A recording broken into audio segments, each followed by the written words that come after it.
Honorable Chair, my financial net worth is 300 million.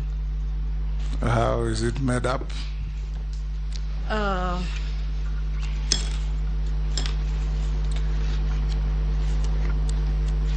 have a breakdown.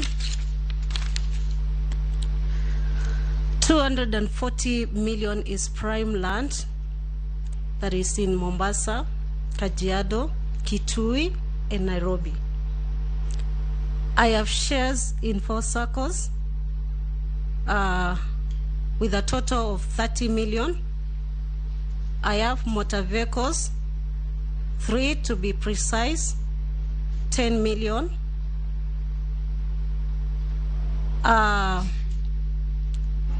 The other 20 million is from my farm produce and livestock that I keep.